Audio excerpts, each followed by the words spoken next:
Yes.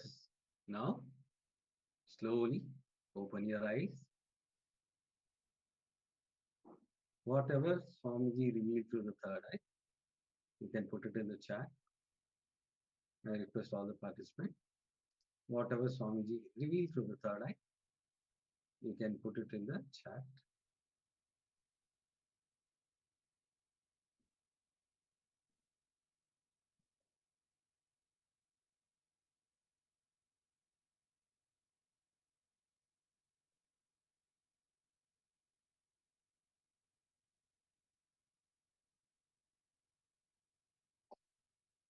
Now, we'll be projecting the image. Yes, you can see a cow grazing on the field. If you have seen a mountain or trees or cows, you can put it in the chat.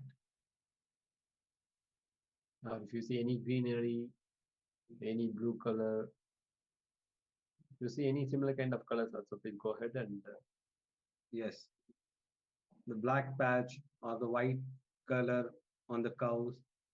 If you have seen any of this, you can put it in the chat.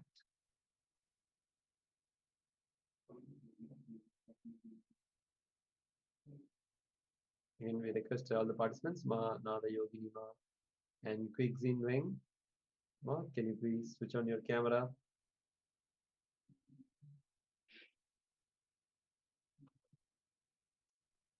Only if you participate, then we can help you in the power manifestation. The more and more you manifest the powers, that will help you to have a breakthrough in your life.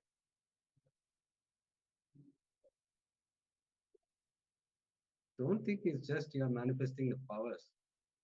You will see that the more and more you participate, you will see you'll be manifesting the reality, what you want in your life. All this gets manifested. It is not just power manifestation. That will help you in your life every day, in your life, with your relationship, with your work, whatever it may be. All this will going to help you. Sincerely participate in the power manifestation. You will see that you will be manifesting the reality you want in your life. The whole science is designed in such a way that you'll be able to manifest the reality you want in your life. The whole Paramashivoham program is designed to manifest your reality.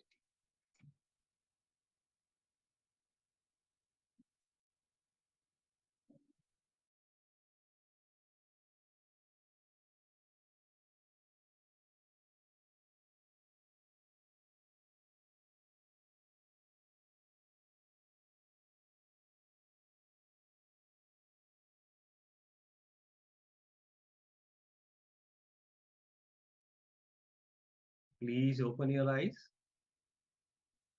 I request all the participants to open your eyes. And whatever Swamiji revealed through the third eye, you can put it in the chat. Aya, Vidyarupanaya, you can tell one of the participants to close the eyes. Okay.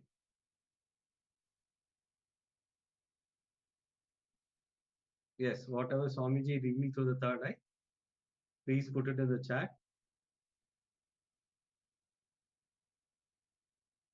Drop all your self down. Whatever, it might be a powerful cognition, it might be a word, it might be some letter, whatever it may be, you can put it in the chat.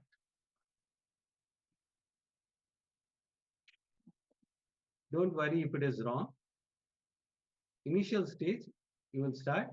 The more and more you start manifesting this power of third eye, you'll be able to manifest it very easy.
Yes.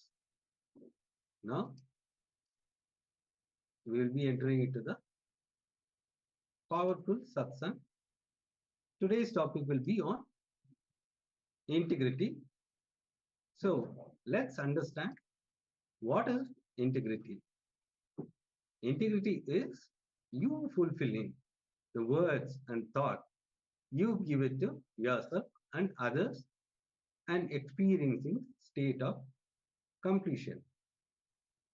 Listen, integrity means you fulfilling the word and thought you give it to you and others and experiencing with you and others. So now let us enter into the powerful session from Swamiji. Please have your notebooks and pen along with you so that we can enter into the session. Quickly you can grab water or hot chocolate so that we can enter into the powerful session from the Swamiji. And please have your book and pen now. So whatever powerful cognition you get through the satsang, you can pen it down, which will help you in your life. Whenever you have a problem, this powerful cognition will help you.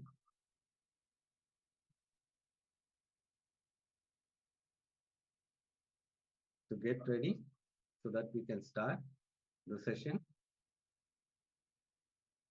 And as today's segment is going to be the 4 fundamental principles like integrity, authenticity, responsibility, and enriching.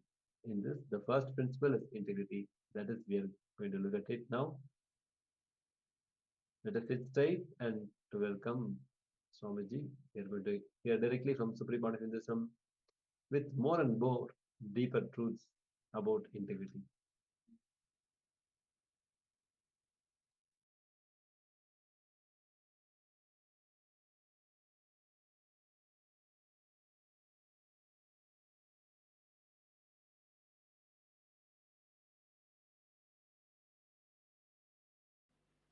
Please come to the space of listening.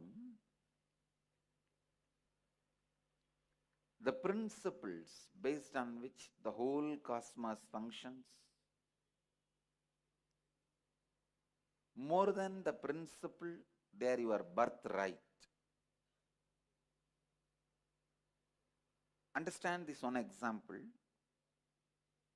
There is a old house and house has one room which is locked for centuries. Nobody knows what is there in that.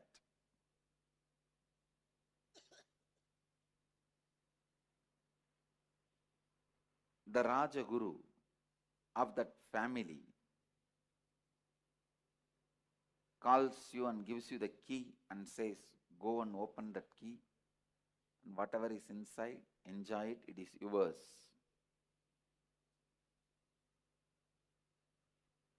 Naturally, you say, no, I have a lot of work. Why one more work? I am not interested. Who will go into the house and who will go into the room and who will open?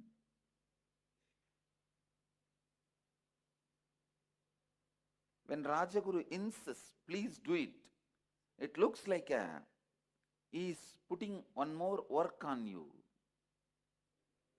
He is putting one more responsibility on you. He is forcing you to do something. But when you go and open the door and see the treasure, large treasury. Any of you have seen literally with your eyes any treasury? Any of you? Any of you have seen in your life any treasury? I saw twice in my life. One, Anandapadmanabha Swami. I saw in few years before it became public when that king invited me to his palace. That is now overnight it has become world's richest spiritual institution. In Kerala, nearby a state, there is a temple, Padmanabha Swami temple. it literally feels like somebody slapping you. No, really. The treasury now, which is made public, I saw, they are saying that it was not open, it was not accessible and all that. It's lie. It was under the control of king, and it's a temple of Vishnu. I myself saw. It's literally like you faint. Because each diamond, see, actually when I went, it was all packed in gunny bags. When they showed me, something like a 90 gunny bag. And I asked him, what is there in this gunny bag? Why are you keeping this in the underground room? Oh, Swamiji, that and all diamonds. And if you see, there's a photograph also. Few photographs we have with that king in palace, and when he was taking me around the treasury, of course, we could not complete seeing.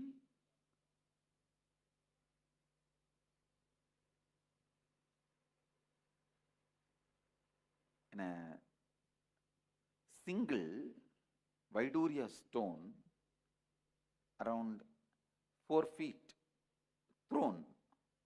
The whole throne is single Vaidurya stone. In single Vaidurya stone, they have carved.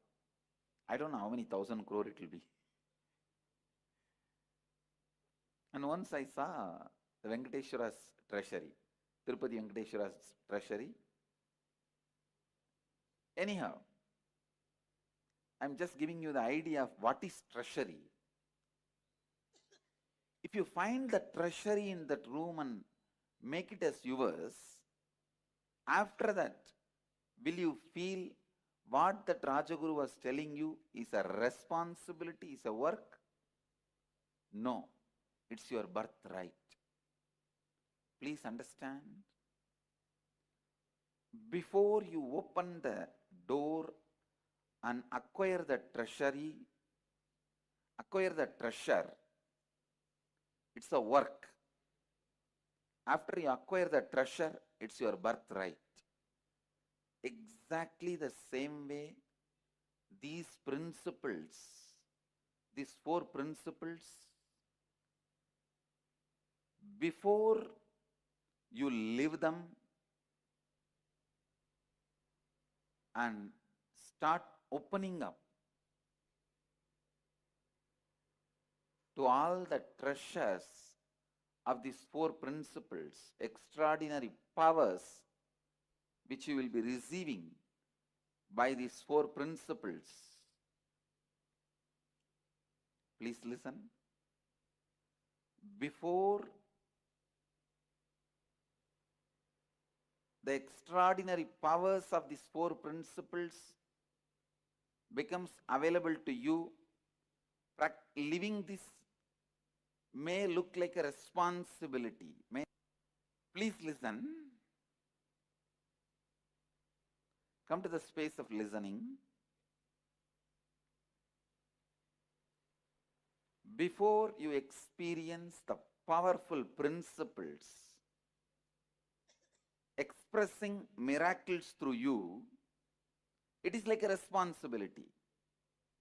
But once you open the treasury, the powerful powers which comes to you by internalizing these principles, it's your birthright. How many of you are able to cognize what I am saying? So these 4 principles are not one more responsibility I am adding to you, one more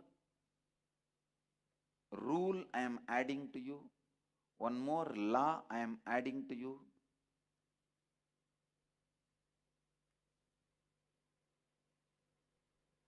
It is the treasure I am adding to your life. Understand? I think still many of you are not cognizing. If you cognize the treasure is getting added to your life, you will sit straight.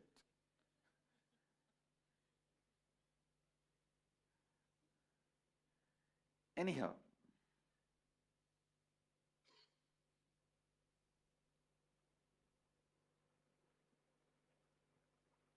maybe when you start seeing the extraordinary powers, these principles can add in few days. You will see that excitement happening in you. You will see that experience happening in you.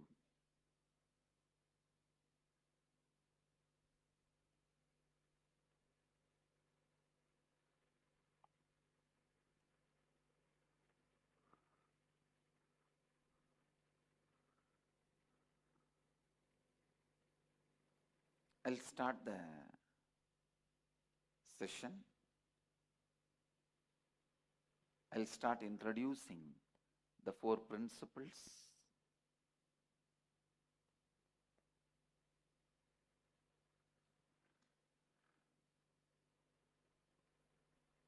First principle, please come to the space of listening. Now literally you are getting initiated into these tattvas, into these principles. How many of you are listening?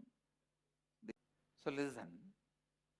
The first principle, integrity, means integrity is you fulfilling the word and thought you give it to yourself and to others and experiencing state of completion with you and with life. Listen.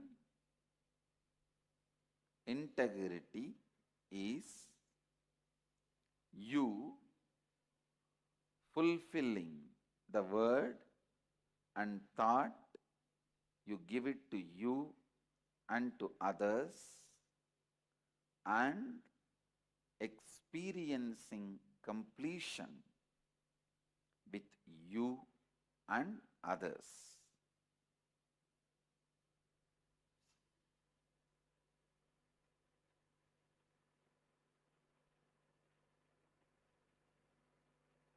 Integrity is not social ethics, morality. No. I am not talking about integrity as a social ethics or as a morality. I am talking about integrity as a spiritual principle. See, society teaches you, whatever word you give it to others, please honor it, and you have to honor it.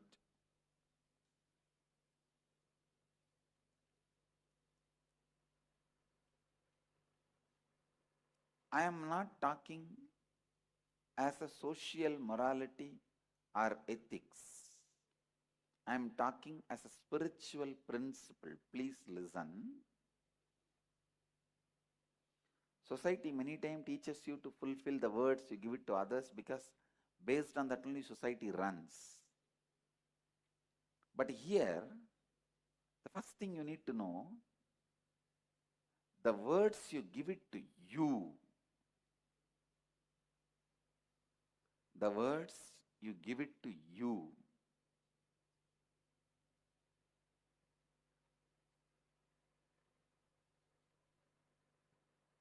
start honoring the words you give it to you.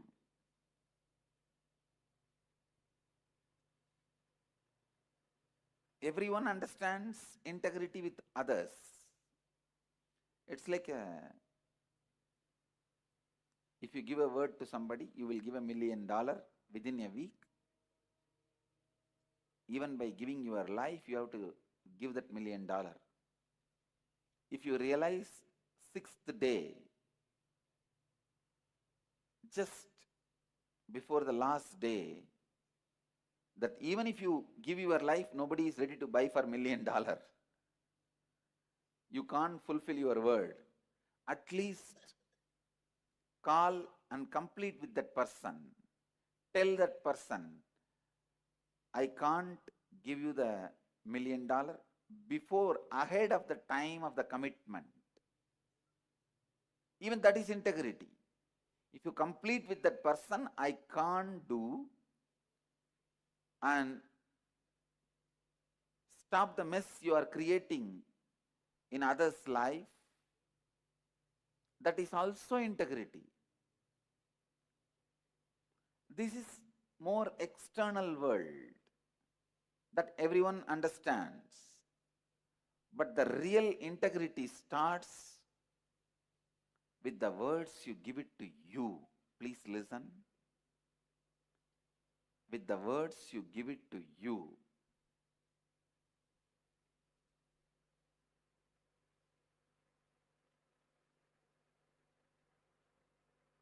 I am giving you an example. In the young age, you wanted to become a doctor.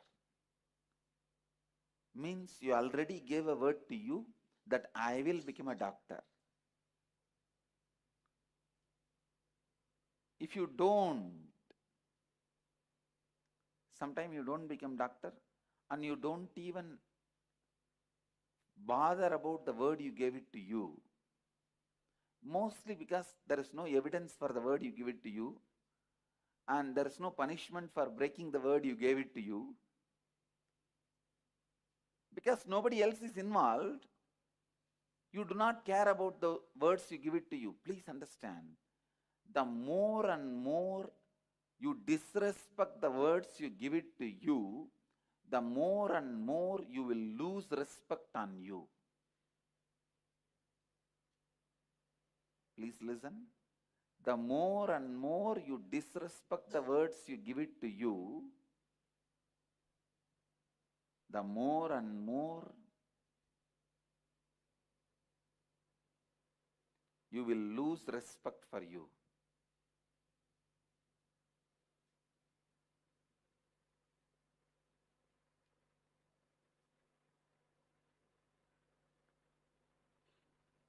If you have committed with you that I am going to become a doctor, and if you are not able to become, at least complete with yourself. I gave a word to me, oh me, I gave a word to me that I will become a doctor. Neither I have become, nor I am going to be. So I complete with the commitment. I gave it to you, or I gave it to me. I free myself from this commitment so that I can become complete. It's something new, first time.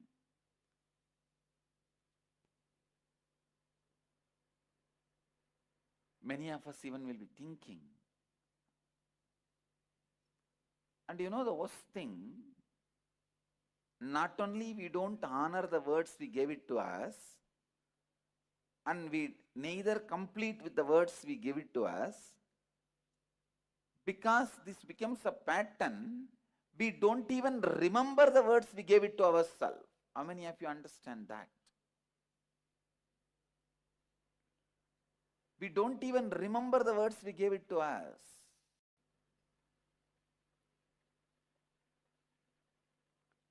Your life works only when you are in integrity. The degree of workability in your life is directly proportionate to the degree of integrity with which you live your life. I tell you, if you have integrity, even if the whole world does not listen to you, you will listen to you. I tell you, nobody needs to listen to you other than you. If you listen to you, you are a success. You are a winner. Nobody can do anything to you. I tell you from my experience. Just if you listen to you, nobody can do anything to you. The being who is in completion, nobody can do anything. Because cosmos wants him alive. Life wants him alive.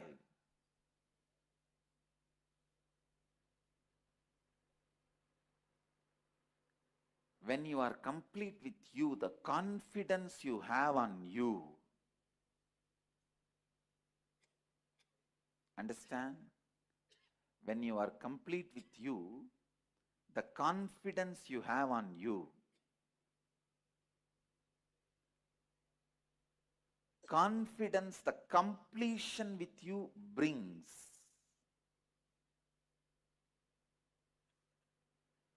Only when you experience the completion, you will understand integrity is not a principle for you to practice.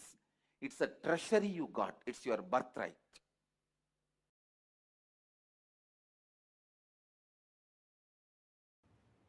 Strange conclusions you create in your life without simple integrity is what I call virus inside, which continues to keep you as a slave forever. This is the straightforward, most practical solution. You need to understand almost 99% of your conclusions, the cognitions you carry about you, life, strange stupidity. If I wear the black dress, today the whole day will be bad. How you came to conclusion?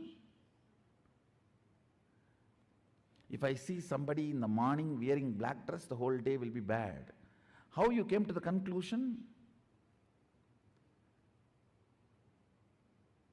Coming to strange conclusions and operating to strengthen those conclusions in your life. Understand what I am talking. I am giving a very superficial examples. I can go deeper. Go deeper. When your body is in good energy, after a cup of coffee, how you think and perceive, how your cognitions are. When you are tired, bored, body is tired, how your cognitions and perceptions are. See, your cognitions, your irritations, your inspiration or boredom is not logical. It is just a cup of coffee. It is just few chemicals and hormones.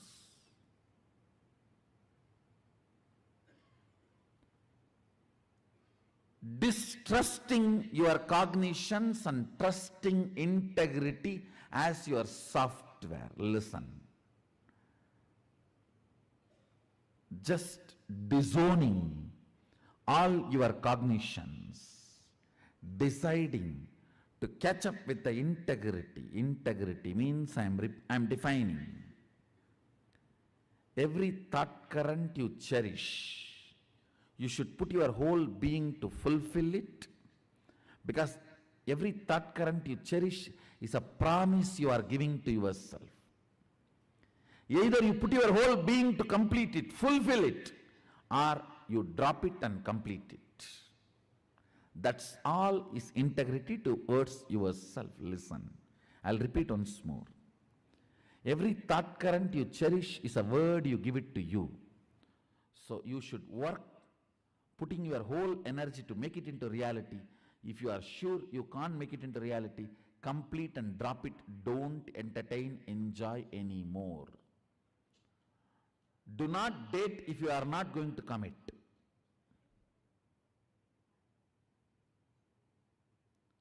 Same thing outside.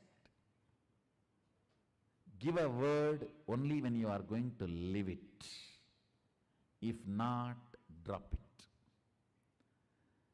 Just this one, only one, integrity, replace all your cognitions. Your cognition about God, your cognition about world, your cognition about life, your cognition about society, your cognition about your body, your cognition about your mind. Replace it just with this simple straightforward integrity, the kind of a transformation you will go through, I tell you. In Ayurveda, there is a very simple one verse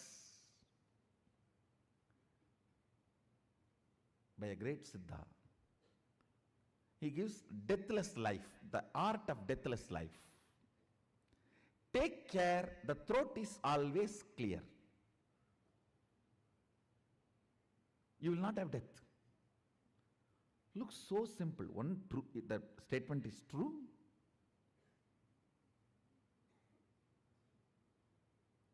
Second,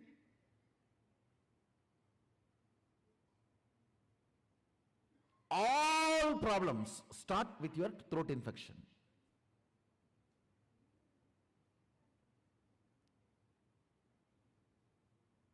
If you can take care, the pashana, the medicine,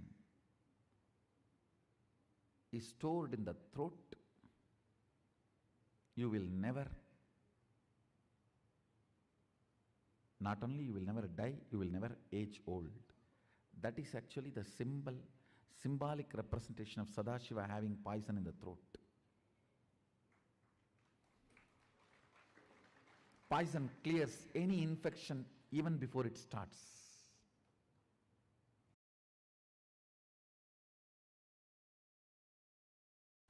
See, in anything you do, you know the first principle. Am I right? First statement. For example, lawyer. He is committed to his client. Doctor. He is committed to life. Engineer. He is committed to the product he is delivering. The first principle of your existence. Being integrated to the first principle of your existence without the fine print footnotes.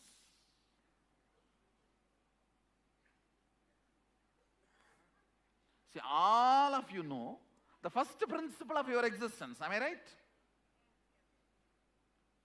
Being committed to that, being integrated to that.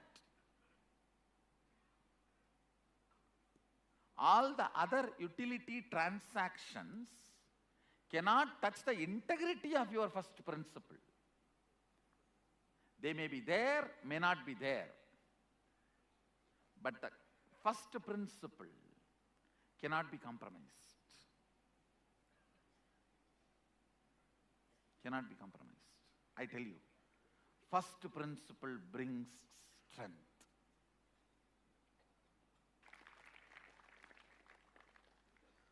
Understand?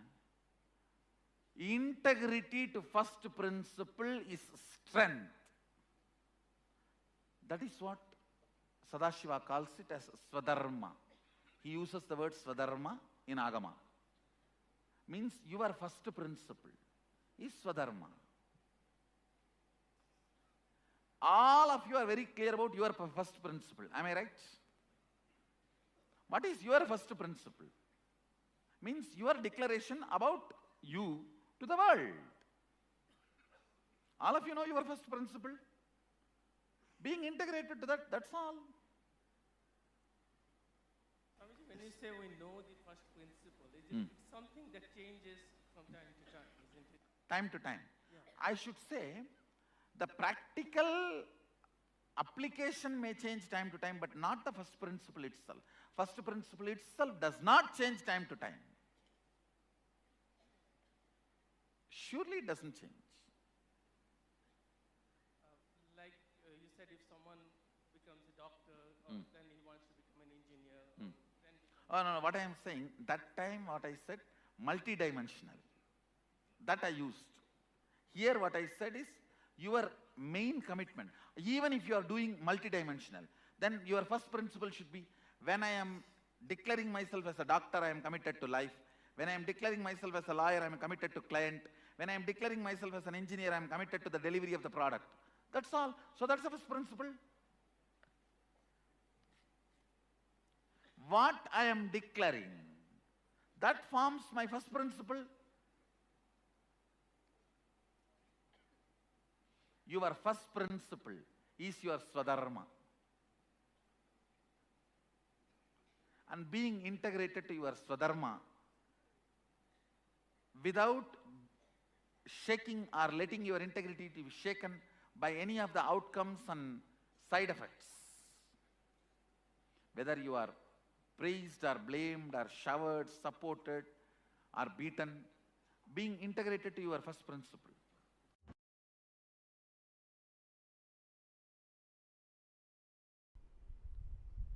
Integrity, anything which your cognition cognizes. As on now, I can give you example of how your cognition cognizes anger and lust and even hunger, fear. In that frequency, if you cognize the power of integrity, you will be powerful forever. You will be powerful forever. Not just feeling powerful, you will start manifesting powers. Because if you are integrated to your wife, you will have a very good home. If you are integrated to your boss, you will have very good office. If you are integrated to Guru, you will have amazing cosmos.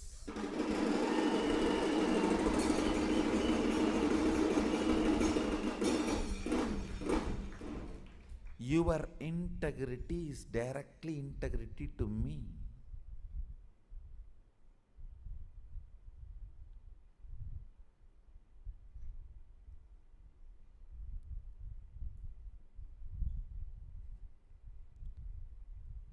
I was successful in integrity when I was young because I made it very personal. Like I have to get up and run because I'm going to see Arunagiri Yogeshwara. It was such personal, intimate experience. I became successful in integrity.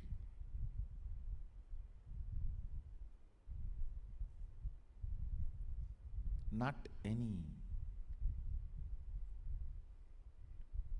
other logical practices. Practice may make you perfect, not integrated. Cognitive shift makes you integrated. Decision makes you integrated. That is why when you miss integrity, I am not asking you to practice integrity. I am making you to decide to be integrated from now. Declarations are decisions of reminding yourself, let me burn me with integrity. Let me awaken me to my integrity. Let the best of me be awakened in me. Let the best of me be awakened in me. Let's make integrity as a cognition today. See, once it becomes cognition, your chemical change, you see, all your sleep, everything is just chemical change, nothing else. If you keep your tube in your mouth and early morning pour the coffee, you will just wake up. Your sleep is nothing but, your struggle with the whole sleep is nothing but half a cup of coffee. No,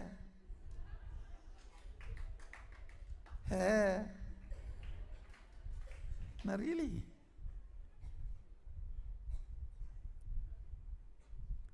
Romanceless relationships are all nothing but masturbation. Understand?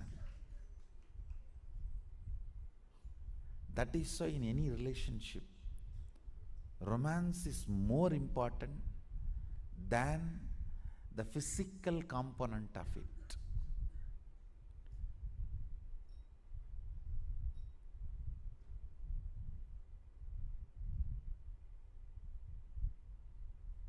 All your struggle with the sleep